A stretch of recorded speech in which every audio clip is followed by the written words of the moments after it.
What's the best ping game improvement iron for 2018? The G700 or the G400?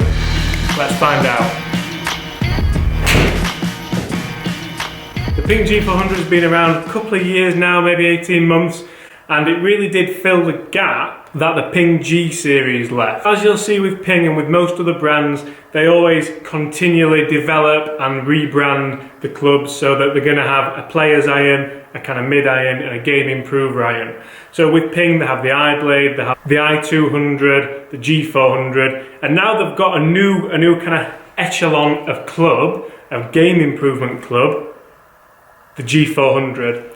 And at first look, it looks pretty nice. In fact, it looks a bit beautiful really. And then as you kind of look more into it, you kind of realise the pure real estate this club takes up. It's absolutely massive. Looking at it, it has a bit of a look of the TaylorMade P790, which is a club that if you've seen my review on, very, very nice, really enjoyed that, really enjoyed hitting it. It might even make its way into my bag at some point. Back to the real estate of it, it's absolutely huge. If we take a look at it at address, looking down at the golf ball, you can see that it almost looks like an aeroplane or a boat or something. It looks absolutely massive. If an aeroplane or a boat looks like this, don't get on it because it's going to sink or it's not going to fly. Things Ping are saying about these golf clubs, about the P700s, the G700. They're saying it is their longest, most forgiving, highest trajectory iron ever. Which most brands are saying now, aren't they, anyway, to be fair. So they're probably not going to be wrong with that. It's a hollow head, it's very, very forgiving, as they said.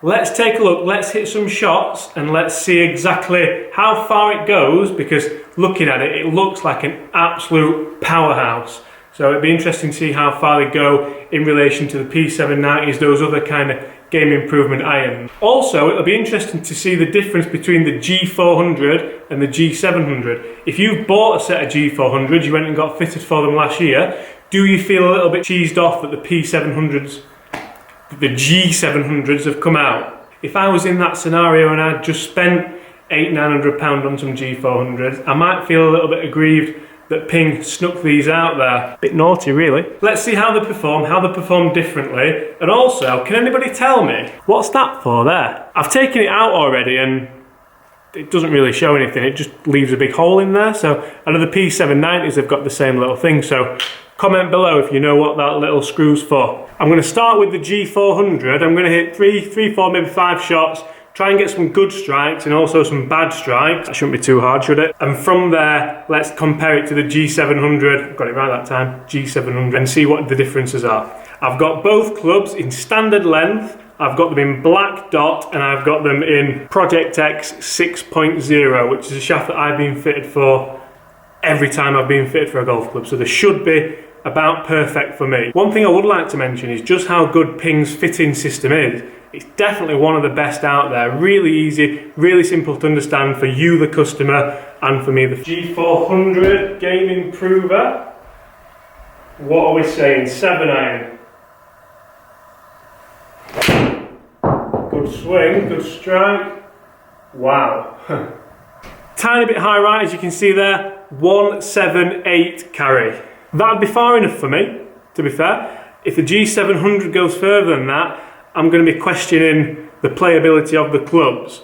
Obviously, both clubs aren't designed for a pro. They're going to be designed for the guys who struggle to get it flighted, but you'll catch my drift as the video goes on as to how these irons are going to perform for myself. Second swing with the G400. And visually looking down at the G400, it does look a little bit smaller. It looks more playable than the G700. For me, that's a big thing. A little bit heavy, that one. It's a little bit heavy, carrying 169, so back there. The distance has dropped off quite a lot with the heavy strike. That felt toey actually.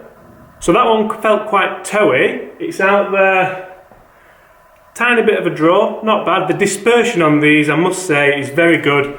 If you can see there on the face where that one came out, quite a lot out the toe, and it has kept its ball speed. That one's pitched up there at 173. Quite impressive for such a toey strike. Let's have a look at the G700 and see how they compare. So the G700 in hand now, loft of 29.5 degrees for the 7-iron, whereas the G30, no? Whereas the G400 is at a loft of 30 degrees, so we've got half a degree difference. With the tolerances that the companies now give us of kind of about 2 degrees either way, that's not a big difference at all. First look at the G700, and I must say, looking down at this, it looks huge. I can't put into words really how big this does look for me.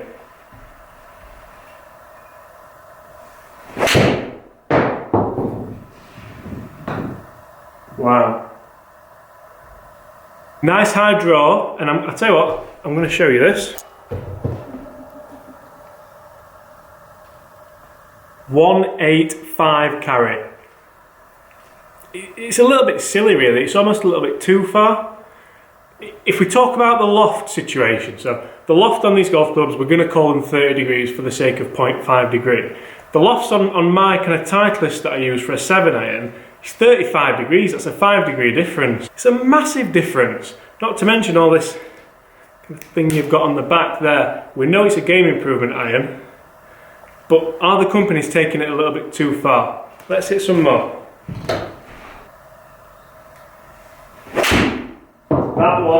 That one was really bottomy, and that's come out at 172, so it's carried pretty much exactly the same as the G400 did when I caught that one toey, if you remember. Let's go a couple more and I'll round it up for you.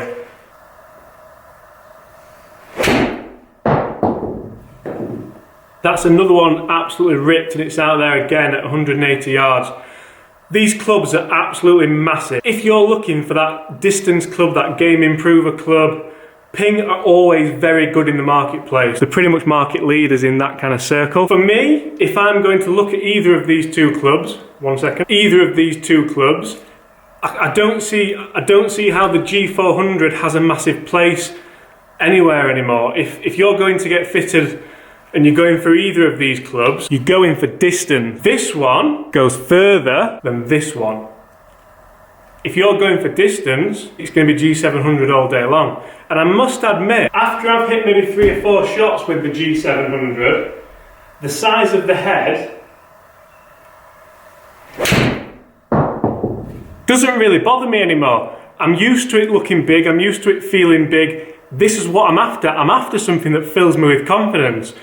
After reviewing these clubs, I've started to come around to the logic and the idea that people want these things to look big. They want a lot of real estate behind the ball to fill you with confidence, because that's what Ping are aiming for. That's what it's all about. So for me, on these two golf clubs, the G700 comes on top. It looks better. They both feel quite dead, to be honest. There's not a lot of feeling there. If you're going for some golf clubs and you want to have a nice soft buttery feel, these ones aren't going to be for you. If you're going to pick up some distance, have some forgiveness, I must say the dispersion on these clubs is ridiculous. I put some terrible swings on there and they all came out fairly straight and long. If you're looking for a player's iron, these aren't going to be for you. They're definitely not for me. But if you're looking for, like I said earlier, improvement in dispersion, distance increase, all of the above, take a look at both of them. Go and get fitted. As I say in every video, fitting's going to be the key, but great irons.